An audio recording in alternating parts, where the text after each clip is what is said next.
tienen el anhelo en su corazón de agradar a Dios.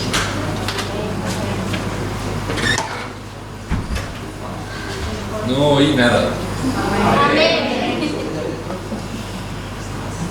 Eso debe de llevarnos a actuar.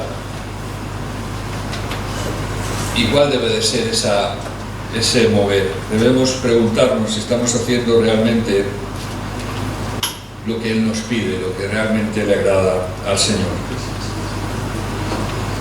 Es muy fácil, y hablo por mí mismo, creer, mientras va pasando el tiempo, que mi vida pues agrada al Señor, con una serie de cosas que quizás haces, cuanto a ofrendas, sacrificios, compromisos, pero algo que tiene la palabra de Dios es que nos muestra y de una manera muy clara qué es lo que pide Dios de nosotros y a qué somos llamados. Gracias a la obra del Espíritu Santo, los cristianos, tú y yo, podemos saber qué es lo que Dios requiere de nosotros. Y hay cosas que en muchas ocasiones pasan como desapercibidas. Están ahí, pero pasan desapercibidas, por lo menos para mí. Y lo bueno que tiene, lo bueno que tiene la palabra de Dios es que es un espejo que hace que nos miremos. Es un libro en el que nos habla. Dios le ha placido relacionarse con su pueblo a través de su palabra.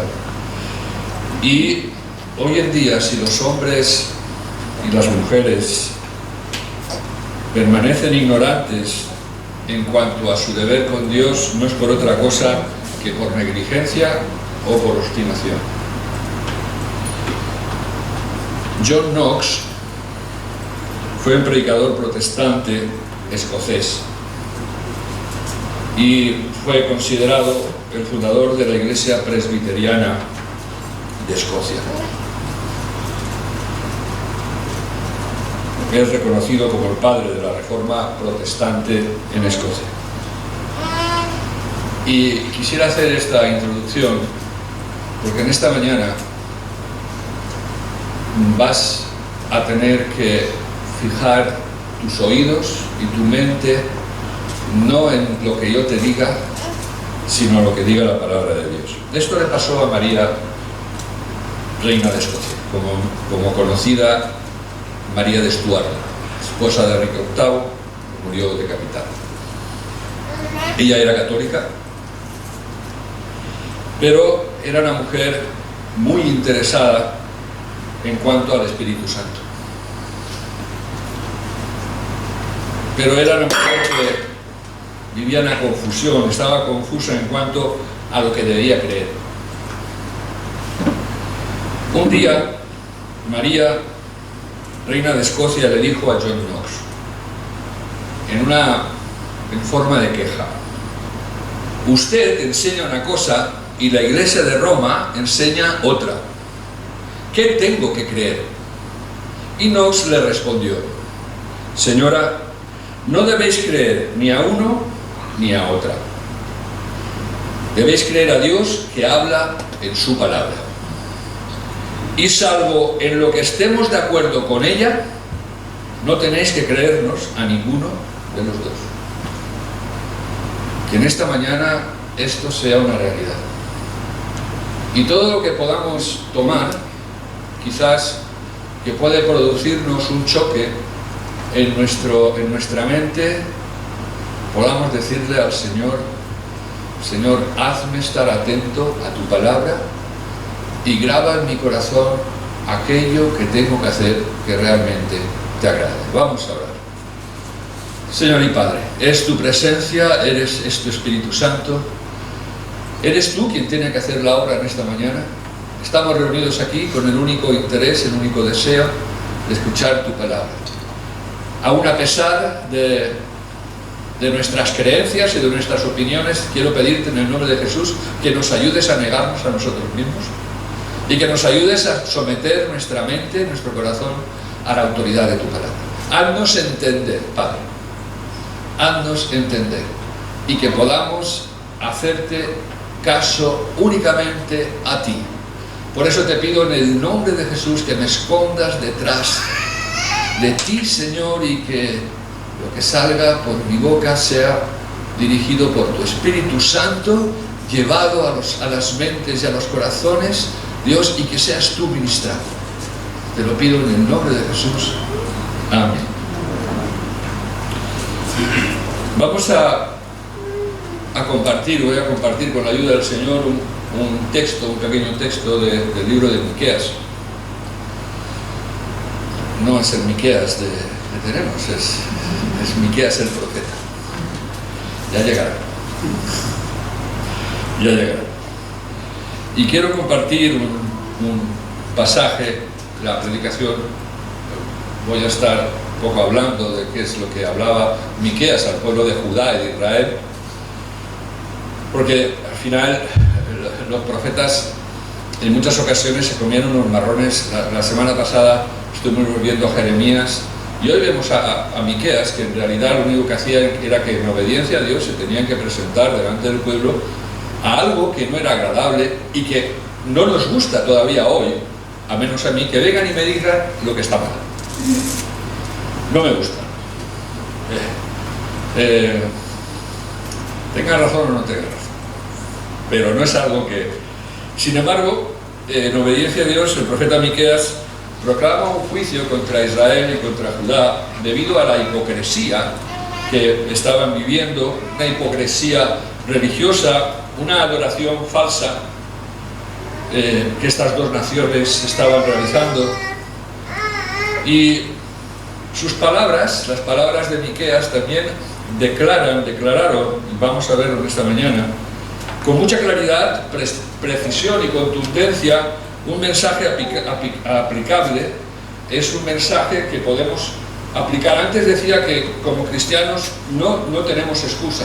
O sea, gracias a la obra del Espíritu Santo, que en muchas ocasiones podemos sentirnos felices y completos, de decir qué bueno que tengamos el Espíritu Santo. Pero la pregunta sería, ¿para qué quieres el Espíritu Santo? ¿No? El Espíritu Santo es para que te reveles, pero sin embargo, una de las labores del Espíritu Santo es hacernos entender y hacernos saber lo que Dios requiere de nosotros. Acordaos que cuando Jesús está con sus discípulos y les está diciendo, es necesario que yo me marche, porque vendrá el Espíritu Santo y Él tomará del Padre y os lo hará saber. Esa es una de las obras del Espíritu Santo. Entonces, no tenemos excusa. No hay excusa. Podrá agradarnos más, podrá agradarnos menos, pero la palabra de Dios es la palabra de Dios. Luego, cabe la posibilidad, cada uno dependiendo del temor y dependiendo de su relación personal con Dios, la interpretación que le quieran hacer de las cosas, ¿no? Pero Él declara con mucha contundencia y con mucha claridad, repito, un mensaje que se puede aplicar perfectamente a la Iglesia de Dios. Este es el mensaje. ¿Con qué me presentaré ante el Señor y adoraré al Dios Altísimo? ¿Me presentaré ante Él con holocaustos, con becerros de un año? ¿Se agradará al Señor de millares de carneros o de 10.000 arroyos de aceite? ¿Le entregaré mi primogénito por mi pecado, el fruto de mis entrañas por el pecado de mi alma? Hombre, Él te ha declarado lo que es bueno, lo que pide el Señor de ti. Solamente, esto a mí me da cosa, solamente hacer justicia, amar misericordia y humillarte ante tu Dios. Señor, bendiga su palabra. El profeta Miqueas denunció a Israel y Judá su idolatría, su corrupción, sus falsos profetas, sus injusticias. Ellos tenían balanzas falsas, bolsas de pesas trucadas, oprimían al pobre y al menesteroso, aborrecían lo bueno, amaban lo malo. Los jueces tomaban cohecho y pervertían la justicia. Los sacerdotes enseñaban por dinero. Y los profetas profetizaban en base a lo que ellos querían que el pueblo escuchase, pero no daban un mensaje veraz. En vista de todo esto, ellos, en el fondo, tendrían ese conocimiento de que su situación delante del Señor no era agradable. Por eso Dios envía al profeta y les lleva a este momento en el que ellos intentaban acallar sus conciencias con sacrificios, querían conseguir el perdón de Dios con sacrificio de animales. 10.000 arroyos de aceite tiene que ser la leche, o sea, no me lo puedo imaginar. 10.000 arroyos de aceite. Pero ellos dicen, ¿cuántos bueyes tengo que sacrificar? ¿Cuántos arroyos de aceite tengo que dar para que tú me perdones, pero yo seguir haciendo lo mismo? ¿Qué tengo que hacer? O sea, es impresionante. O sea, ellos estaban incluso dispuestos a entregar a mi primogénito por mi pecado. Sabéis que en la palabra de Dios, en el tiempo de Israel, ellos sacrificaban niños para cubrir sus pecados. Y luego dice, entrañas, el fruto de mis entrañas por el pecado de mi alma. Y luego llega el Señor y le dice, te voy a decir lo que busco de ti. Y es cuando Él les dice, solamente hacer justicia, amar misericordia y humillarte entre tu Dios. Ellos huían de reformar sus vidas. Dios, sin embargo, les estaba diciendo, no busco lo vuestro, sino os busco a vosotros. Es importante entender que el principio de Dios para ti y para mí es que le conozcas. Dios no busca lo tuyo, no necesita nada de ti. El oro, la plata, es de Él. Todo lo que tenemos es de Él. No hay nada que le podamos dar que pueda, material, que le pueda satisfacer. No busca nada que tú tengas. Él te busca a ti. Él te busca a ti para tener una relación contigo. Él te busca a ti para enseñarte lo que es justo, lo que es bueno, lo que declara Él de Dios. Él te busca a ti porque quiere tener una relación íntima y personal contigo.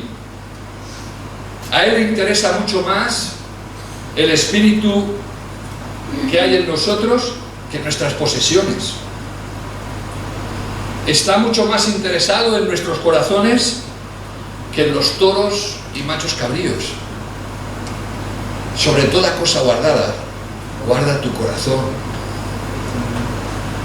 Y Dios dice a Judá y a Israel, y nos lo podemos aplicar nosotros en esta mañana, es: debemos hacer justicia.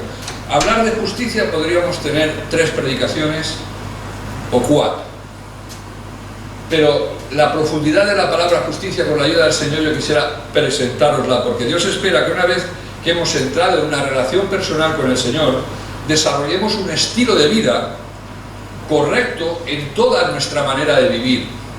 Cuando Jesús les está hablando en el Sermón del Monte, dice: buscad primeramente el reino de Dios y ¿qué? Y su justicia.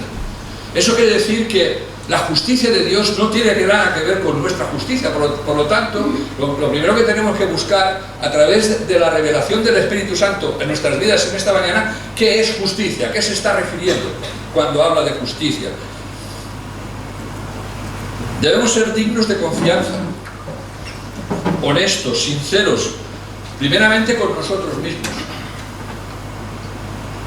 después para con Dios, en nuestras obligaciones civiles, comerciales, sociales y en todas nuestras relaciones con nuestro semejante. Por lo tanto, la primera justicia que tenemos que buscar es justicia para con Dios. Hacer justicia con Dios es adorar solo a Dios. Hemos cantado una alabanza en la que le damos gloria: no adores a nadie más que a Dios. No honres a nadie más que a Dios. No le des gloria a nadie más que a Dios. De manera que tus sacrificios, tu vida, tu dinero, tu economía, tus hijos, tu esposa, tu familia, sean una obra de adoración a Dios. Es presentar vuestros cuerpos en sacrificio vivo, porque es el culto que agrada a Dios. Entonces, lo primero, la primera justicia que tenemos que aplicar a nuestra vida es que tenemos que ser justos con Dios. Considerar a Dios por lo que es, por quien es Él, no por lo que tiene o por lo que nos da, sino que le adoremos porque Él únicamente se lo merece. Jesús le dijo: vete de mí, Satanás, escrito está, al Señor tu Dios adorarás y a Él solo servirás. Sería muy adecuado de cuando en cuando en nuestro caminar diario que le podamos decir a ese ego interior: dice, apártate de mí, apártate de mí, porque solamente me voy a doblar y voy a adorar al único que se lo merece, y voy a servir al único que se lo merece. Eso es lo que es justo. Justicia para con Dios.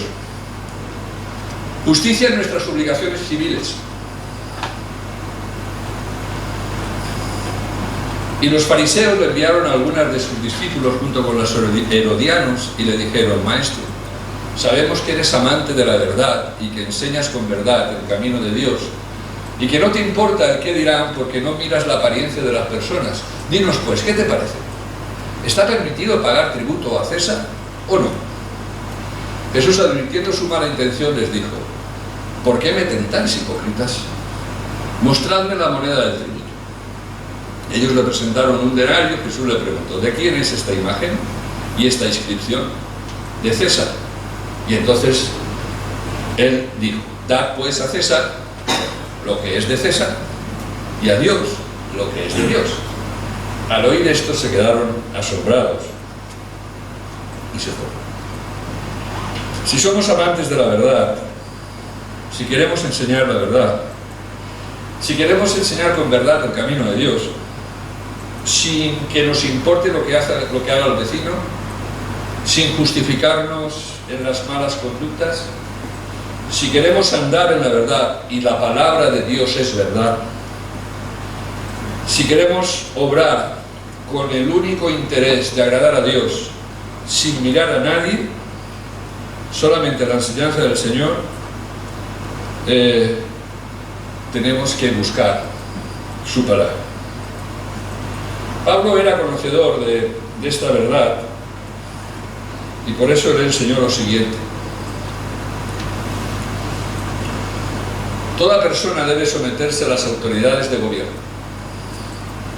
Es absoluta. La palabra de Dios en ocasiones es absoluta. Toda persona, no excluye a nadie. Toda persona debe someterse a las autoridades de gobierno, pues toda autoridad proviene de Dios y las autoridades que existen han sido establecidas por Él. Por tanto, los que se oponen a la autoridad se rebelan contra lo que Dios ha dispuesto y recibirán su merecido. Los gobernantes, en efecto, no están para intimidar a los buenos, sino a los malos. ¿Aspiras a no tener miedo de la autoridad? Pues pórtate bien y solo elogio recibirás de ella, ya que está al servicio de Dios para hacer el bien.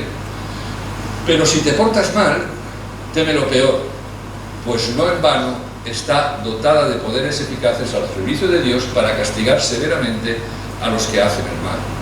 Es preciso, por tanto, que ustedes acaten la autoridad, y no solo por miedo al castigo, sino como un deber de conciencia.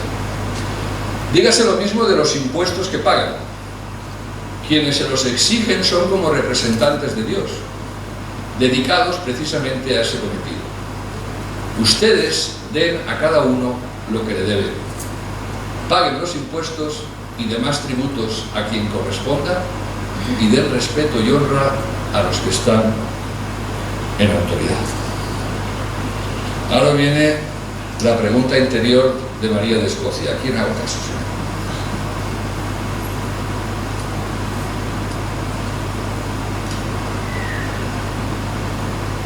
Y Knox le contestó: ni a mí, ni a ti, a la palabra. Esto es justicia. Y os reconozco que a mí me cuesta mucho llegar a entender que las autoridades, todas las autoridades están puestas por Dios. Me cuesta mucho entenderlo, pero no puedo razonarlo. Incluso los jueces injustos de Israel estuvieron puestos hasta que Dios dejó de tenerlos en autoridad.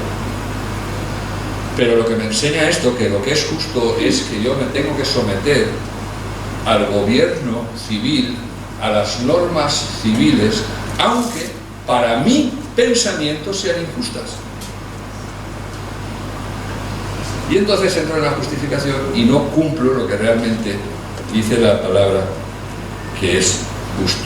Y dice que la justicia que le pedía Dios a su pueblo era que deben someterse a las autoridades siempre, y siempre cuando no contravengan las leyes de Dios. No nos someteremos a una autoridad que quiera levantarse como autoridad contradiciendo lo que Dios dice. Pero pagar impuestos, pagar tributos y pagar respeto, honra a las autoridades y someterse a las autoridades no contraviene las leyes divinas.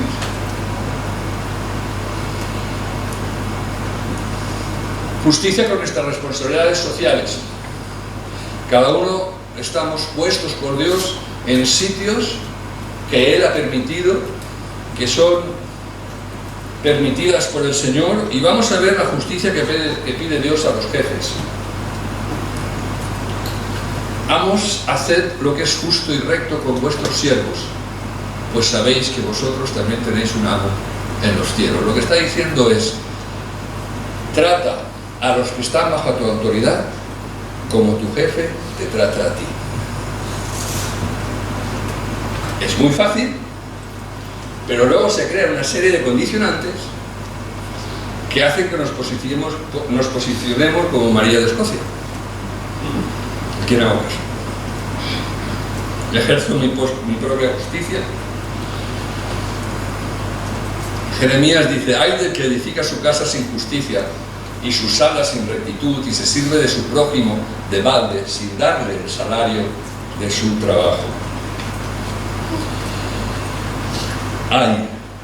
Hay una demanda de parte de Dios en nuestras responsabilidades sociales.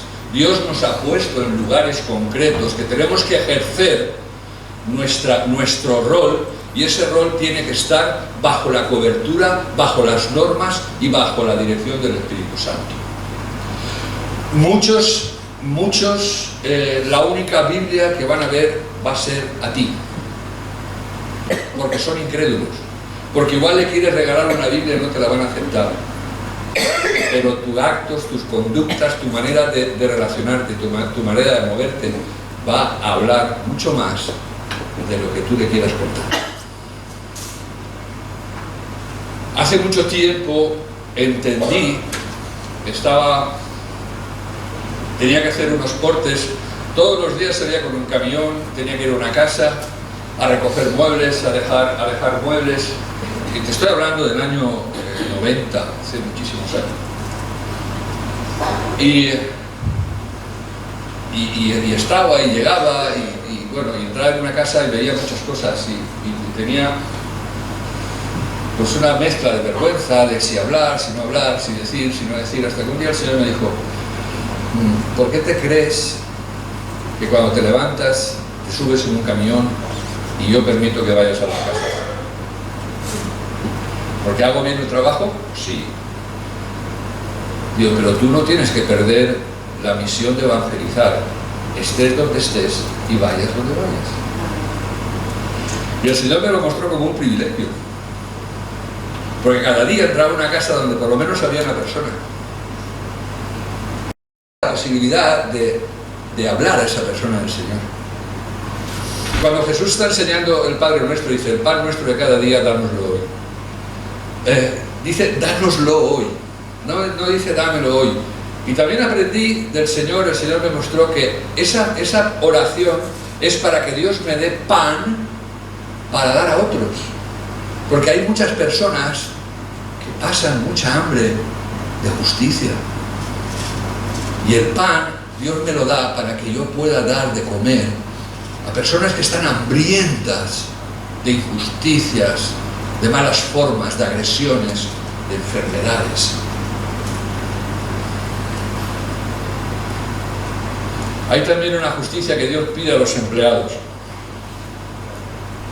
Siervos, obedeced en todo a vuestros amos terrenales, no sirviendo al ojo como los que quieren agradar a los hombres, sino con corazón sincero, temiendo a Dios.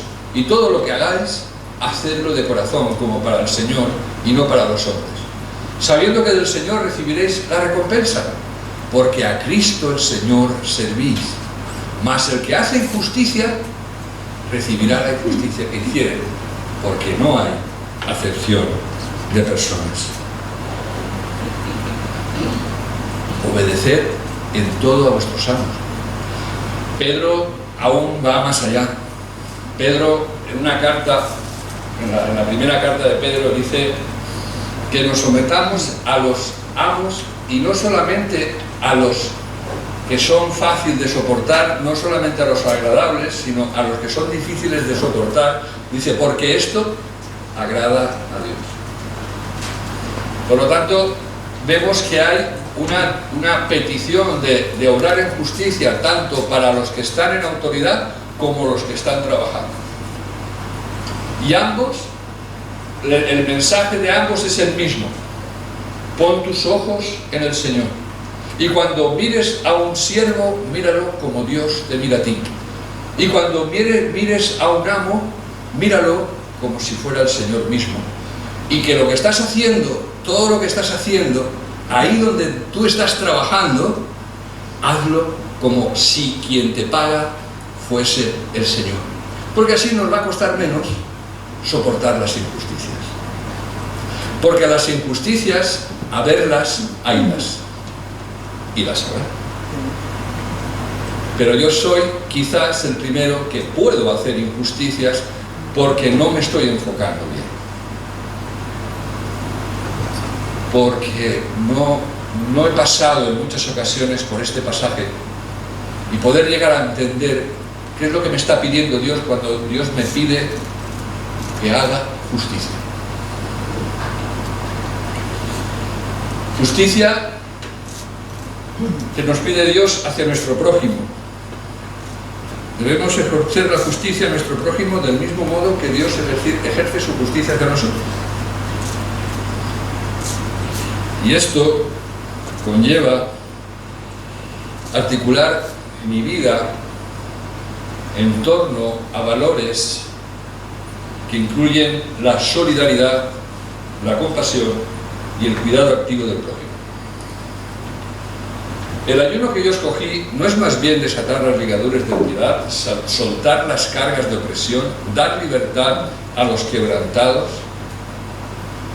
y que rompáis todo yugo. No es que partas tu pan con el hambriento, que acojas en tu casa al vagabundo, que vistas al que ves desnudo y que no le des la espalda a tu hermano. Entonces nacerá la luz como el alba y tu salvación se dejará ver enseguida. Tu justicia irá delante de ti y la gloria del Señor será tu retaguardia. Entonces invocarás y te oirá el Señor, clamarás y Él dirá: aquí estoy. Si quitas de en medio de ti el yugo, el dedo acusador y la calumnia, si das tu pan al hambriento y sacias el alma afligida, en las tinieblas nacerá tu luz y tu oscuridad será como el mediodía. Esa es la justicia que busca Dios que ejerzamos. Pues no es diferente de la justicia que Él ha ejercido en nosotros. Porque Él ha roto yugos, Él nos ha sacado de esclavitud, Él nos ha dado pan cuando teníamos hambre, Él quitó el dedo acusador, Él arrancó y clavó en la cruz esa acta que nos condenaba.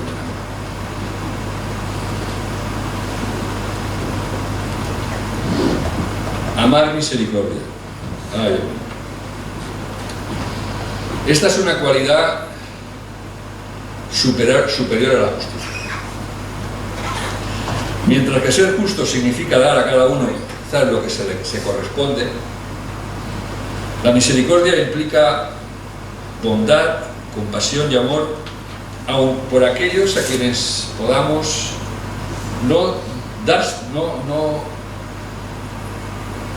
que no se lo merezcan. Y me viene a la mente el hijo pródigo. El hijo pródigo llegó, le pidió la herencia, el padre se la dio, se fue, se la gastó y luego vuelve y ejerció misericordia. Y en muchas mentes y en muchos momentos podemos llegar a pensar que no era justo. O el buen samaritano recibió misericordia simplemente porque era un ser humano. Vamos a ver, y como queréis que hagan los hombres con vosotros, así también haced vosotros con ellos. Porque si amáis a los que os aman, ¿qué mérito tenéis? Pues también los pecadores aman a los que los aman. Y si hacéis bien a los que os hacen bien, ¿qué mérito tenéis? También los pecadores hacen lo mismo. Y si dais prestado a aquellos de quienes esperáis recibir, ¿qué mérito tenéis? Pues también los pecadores dan prestado a los pecadores para recibir otro tanto.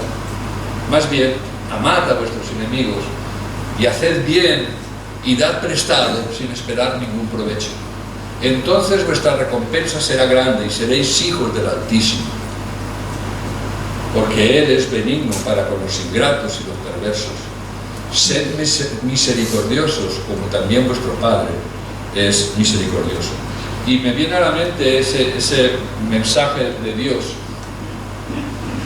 que podemos leer en su palabra, que dice: misericordia quiero y no sacrificio. Y en ocasiones preferimos sacrificios, nos es más fácil soltar 200 euros que ejercer misericordia sobre esa persona que desde mi justicia no se la merece. Pero no hay mayor sacrificio que Dios nos pida que el hacer misericordia. Amar misericordia incluye la consideración práctica y la ayuda a los pobres, a los oprimidos, a los grupos minoritarios, a los menesterosos y a nuestros enemigos. Pero implica mucho más que dar. Implica mucho más que dar nuestros bienes. En la misericordia nos damos nosotros mismos. Y nos damos nosotros mismos para levantar y redimir a nuestros semejantes, a nuestros enemigos. Porque ese es el ejemplo que nos dio Jesús, y sobre todo el ejemplo que nos dio Jesús con nosotros. La etimología, ¿sabéis lo que es etimología? La etimología es aquello que muestra cuál es el origen de la palabra concreta. Y la etimología de la palabra misericordia proviene del latín misere, que significa miseria, necesidad. Cor de cordis, corazón, ia quiere decir hacia los demás. Por lo tanto, la traducción desde la etimología de la palabra misericordia sería: ama de corazón a los demás, aun con sus miserias.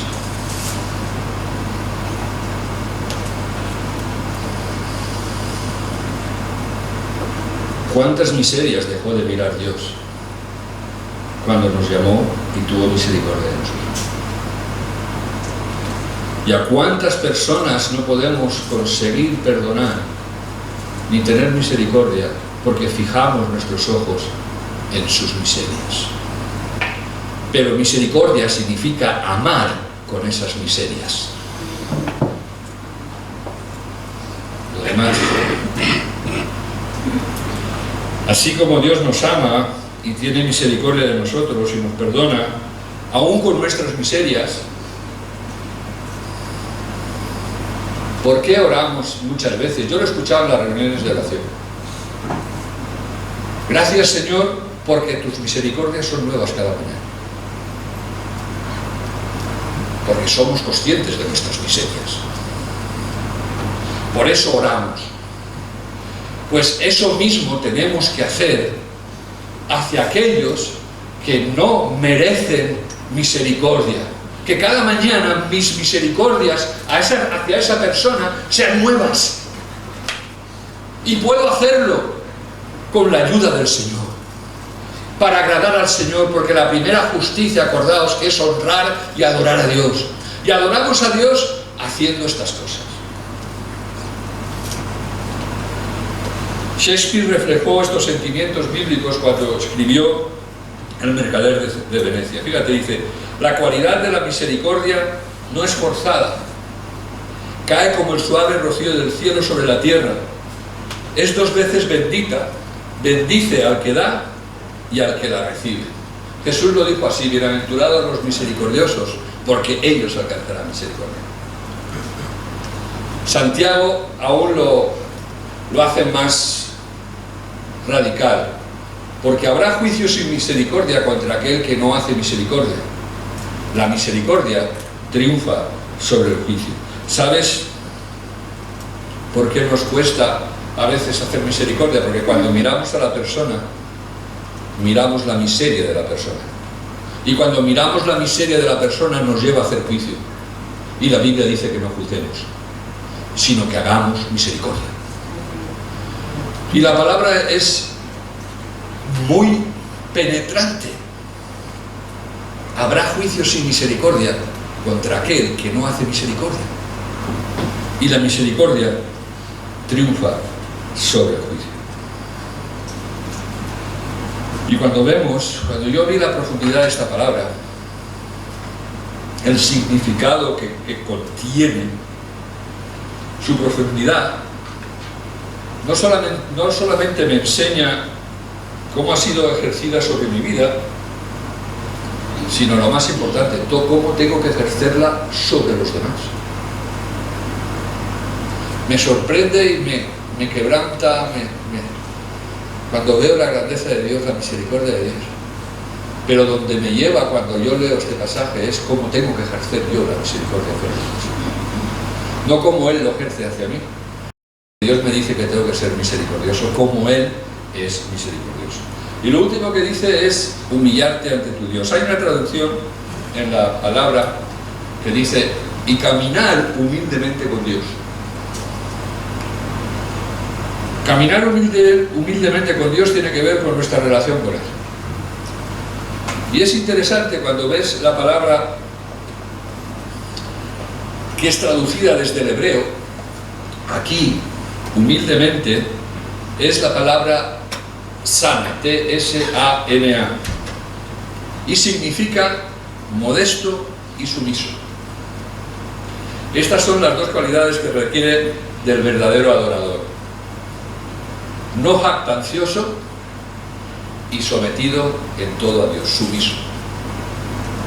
Modesto y sumiso. Esa es la traducción cuando habla de humildad en este pasaje. Es en el único lugar donde sale esta traducción, de sano. Y significa esto: modesto y sumiso. El verdadero adorador que quiere caminar con Dios tiene que ser una persona no jactanciosa, que no llegue a pensar que si tiene algo es porque lo ha llegado a merecer, sino una actitud humilde de decir: si soy lo que soy es por la pura gracia de Dios. Si puedo levantarme hoy por la mañana, abrir mis ojos y respirar, es porque mis pulmones siguen estando sanos, porque Dios ha tenido misericordia y me puedo levantar. Y después un decir: heme aquí, Señor, he aquí tu siervo, haz conmigo como a ti te plazca. Jesús no dijo que aprendiéramos de Él otra cosa que no fuera mansedumbre y humildad. Aprended de mí, que soy manso y humilde de corazón. Por lo tanto, tenemos que mirar su ejemplo. Por tanto, si hay algún aliento en Cristo, si hay algún incentivo en el amor, si hay alguna comunión en el Espíritu, si hay algún afecto profundo y alguna compasión, completad mi gozo a fin de que penséis de la misma manera, teniendo el mismo amor, unánimes, pensando en una misma cosa. ¿Qué cosa tenemos que pensar? No hagáis nada por rivalidad ni por vanagloria, sino estimad humildemente a los demás como superiores a vosotros mismos, no considerando cada cual solamente los intereses propios, sino considerando cada uno también los intereses de los demás. Hay en vosotros esta manera de pensar, que hubo también en Cristo Jesús. ¿Cuál es esa manera de pensar? que existiendo en forma de Dios, Él no consideró el ser igual a Dios como algo a que aferrarse, sino que se despojó a sí mismo, se negó a sí mismo, tomó la cruz, tomando forma de siervo, haciéndose semejante a los hombres y hallándose en condición de hombre, se humilló a sí mismo, haciéndose obediente hasta la muerte y muerte de cruz. Por lo tanto, caminar con humildad, caminar en humildad delante del Señor, humillarse delante del Señor, tiene estas características. Considera a los demás como superiores a sí mismo. No es que vamos a menospreciarnos o dejar que nos pisoteen, sino trataremos a las personas mejor de lo que nos gustaría que nos trataran a nosotros. En la regla de oro del Evangelio, Jesús dijo: tratad a los demás como os gustaría que os trataran a vosotros. Otra característica es que tiene en cuenta los intereses y el bienestar de los demás. La humildad nos lleva a pensar qué podemos hacer, qué hay en nosotros que podamos hacer para ayudar y bendecir a la familia, a los amigos, a la iglesia, al vecindario. Eso es caminar con humildad delante de Dios. La otra es que se esfuerza en ser más como Jesús. Amar humildemente deja a un lado las emociones, los deseos y se concentra en algo más importante, en ser más como Jesús. Recordad que el motivo de Dios hacia el pueblo de Judá y Israel no era lo que tenían. Les quería a ellos para que ellos pudieran llegar a ser lo que Dios quería que fuese. Y ese es el esfuerzo. El humilde es el que se humilla delante de Dios, reconociendo que todavía hay muchas cosas que cambiar, y se esfuerza en ser más. Se postra a sus pies cada día porque desea actuar. Se postra a sus pies con un clamor profundo de que dice: Señor, necesito ser cambiado. Necesito que actives de una manera clara una vida que realmente te glorifique a ti. Y sabe que sus propios esfuerzos no lo puede lograr. Tiene unas características que dice que no se aferra a sus derechos, posiciones o títulos. Jesús era Dios. Y dice que se despojó a sí mismo. Jesús no trataba a las personas desde una posición de superioridad. Siempre estuvo dispuesto a servir. Y cuando llegó ante una multitud, no dije: madre mía, cuánta gente hay aquí. Cuando tú lees ese pasaje en el Evangelio, dice que llegó, tuvo compasión de ellos porque vio la necesidad que tenían. Y a veces nosotros caminamos siendo creyentes, cristianos, y no percibimos cuáles son las necesidades de las personas que están a nuestro alrededor.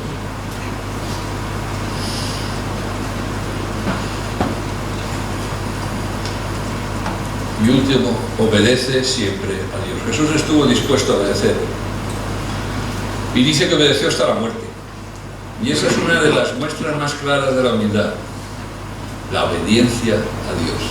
¿Quieres saber cuán humilde eres? Lo vas a saber en la medida de obediencia que tú tengas hacia Dios. La obediencia a Dios, la obediencia a su palabra, la obediencia y el sometimiento a la dirección del Espíritu Santo. Ahí vamos a ver el grado de humildad que hay en cada uno de nosotros. La obediencia refleja confianza total en el amor, en la bondad y en la fidelidad de Dios. Y este triple mandamiento, esto que Dios le presenta a Judá y a Israel, eran cosas que hemos visto, que es hacer justicia, amar misericordia y humillarte ante tu Dios, no se pueden separar. Es algo que no se puede separar. No puedes decir: no, yo voy a hacer justicia. ¿Por qué? Porque es posible ejecutar una justicia incluso severa e inflexible sin misericordia. También puede haber misericordia sin justicia. Yo estuve, cuando estaba en Denia, dirigía todo lo que era la obra social, y allí pues había semanas que pasaban 100 personas para pedirnos ayuda, pedirnos alimentos. Y lo que nos enseñó Dios era a discernir entre la misericordia y el juicio. Porque la misericordia no se trata de dar a las personas todo lo que te piden, sino que la misericordia es cubrir la necesidad de esa persona. Y venían personas a pedir alimentos por misericordia, pero no era justo que se ejecutara esa misericordia porque su posición social era alta. Por eso teníamos que pedir certificados, por eso teníamos que saber, conocer cuál era su situación ante la sociedad, si realmente no tenían recursos para poder recibir las ayudas. Pero claro, ¿a quién no le gusta recibir? Sin embargo, cuando ejerzamos misericordia, tenemos que hacerlo con justicia. Ha habido hombres justos y misericordiosos que han dejado de lado los derechos de Dios. Y por otro lado, hay quienes muestran un andar con Dios, pero dan poco lugar en sus vidas a la justicia y a la misericordia. Por eso, hermanos, esto que parece, fíjate que 3 palabras cortas, justicia, misericordia y humillarnos ante Dios. No se pueden separar. Tenemos que orar y pedir a Dios que podamos incorporarlas en nuestras vidas de manera que nosotros podamos ejercer, porque es lo que Dios pide de nosotros. Decíamos al principio que cuántos de aquí queremos agradar a Dios. Hemos dicho amén. Y queremos agradarle. Y le hemos preguntado, Señor, ¿qué pides de nosotros? Solamente pido de ti. Solamente. No sé por qué. Como si fuese fácil. Pero solamente pido de ti hacer justicia, amar misericordia y humillarte a Dios. Y no lo separes. Ejerzámoslo tal como Dios quiere que lo hagamos. Con estas características, cuando esto lo ejecutamos, lo llevamos activo, vamos a mostrar al mundo la verdadera religión. Maestro, ¿cuál es el gran mandamiento de la ley? Jesús le respondió: amarás al Señor tu Dios con todo tu corazón, con toda tu alma y con toda tu mente. Este es el primero y gran mandamiento. El segundo es semejante: amarás a tu prójimo como a ti mismo. Señor, bendiga su palabra. Vamos a ponernos en pie. Pediría al grupo de alabanza que pasase, por favor.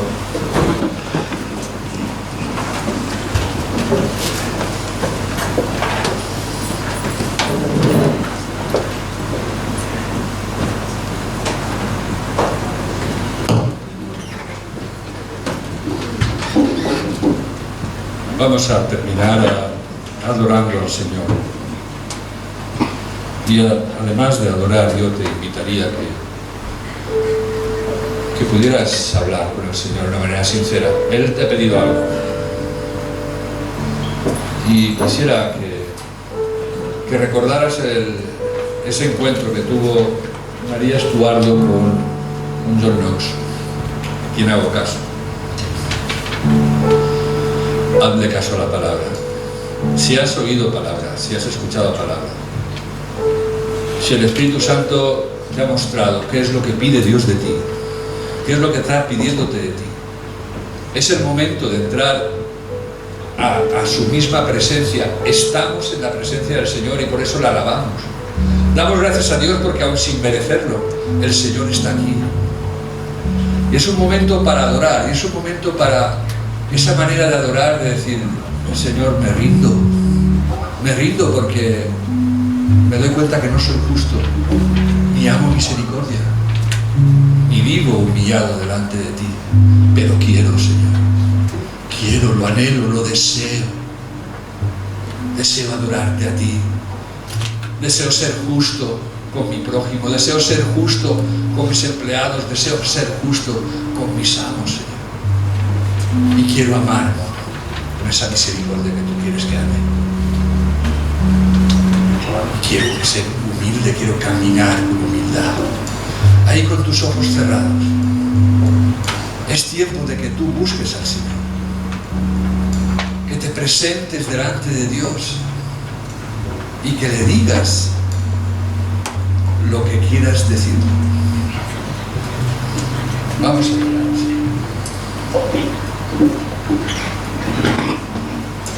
Te daré lo mejor de mi vida, Señor. Amén, se lo decimos.